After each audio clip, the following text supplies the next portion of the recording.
Welcome to this video where we are looking at if conditions, the second control flow we learned about in the course.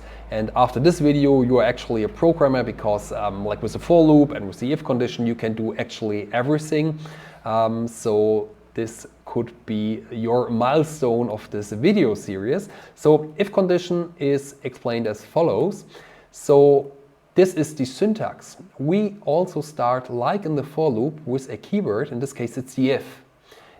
If a Boolean expression, in this case it's a true because 2 is actually greater than 1, that's what we learned about in the last two videos, and then we have a colon, very similar to the for loop. We have our for loop, then the colon, in this case we have our if condition definition and then the colon, and again we then have an indented body. So we are starting here with 4 blank spaces, and this print command is only executed if we actually have a Boolean that was true. The second print command is not indented, it's not part of the if condition, it's executed in any case. Yeah? So the first indented row that is not indented is not part of the if condition and is always executed.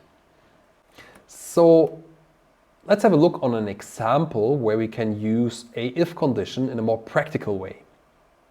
So let's say we have an integer variable age and we are asking the Python interpreter to evaluate if the age is greater than or equal to 18, then show major content. Yeah? So this is actually something where we are going to program a website and we are asking the users to enter their age, and if the age was greater than 18, then do something, right? So this is a more practical example of an if condition, and actually when you are programming, these if conditions are everywhere, like the for loops, they're everywhere. So this is how you actually program. You are usually using for loops and if conditions. There are also other loops, but this is actually something what we are looking later on.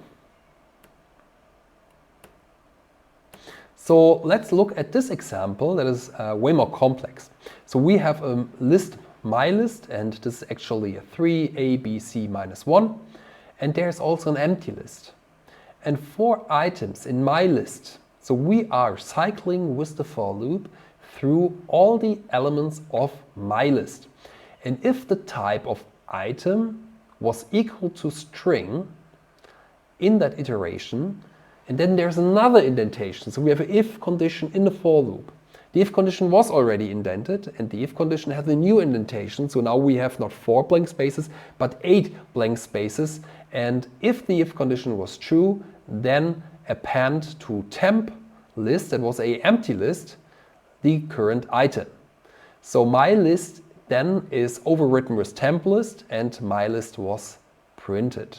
So again, we have a list, then we create an empty list, we cycle to our original list, and always if we have a string, we are going to append that empty list with that string, and in the end we are overwriting the original list with a new list. And what we are doing is actually we are deleting all the elements that are not strings, and we are coming up with A, B, C. And this is a more complex example, and I would like to ask you to take some time here to understand that. And maybe you can also type this down in your Jupyter notebook to learn more about this. I guess it's the most complex example so far in this video series. I'm opening the Jupyter notebook again, and we are going to have a look on some examples. So if 1 was smaller than 2, then print hello. This is actually to print the hello because it was actually being evaluated as true. If I flip that sign, this is not printed, as you can see now, because if was false. Let's also have a look on a way of combining a for loop for I in the list 1 to 6. Let's have a if condition in that for loop, so we can have something like if I was greater than 4, print I.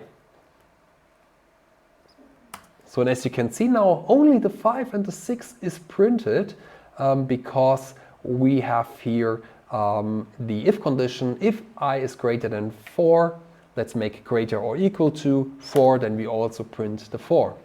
Let's have a look on a different example. I can also ask if I modulo 2 equals 0. This means if the division of the I was 2 and the rest was 0, then we have an even number, and now we are asking Python to only print the even numbers. We can also have a not equal to, and then we are printing the odd numbers. We can also ask Python to have a new list, temp new list, append these values. Then we need to start with an empty list that we name temp new list, and then we are going to store it in the list. It's not printed now because we don't have a print command, but if we are going to print it here, you can see that this is actually stored in that new list. So you can also create new list from your original list. That is quite useful. So in the next video, we are having a look on if-else constructions. So this is alternative ways when the if condition was not evaluated as true. What could we do else?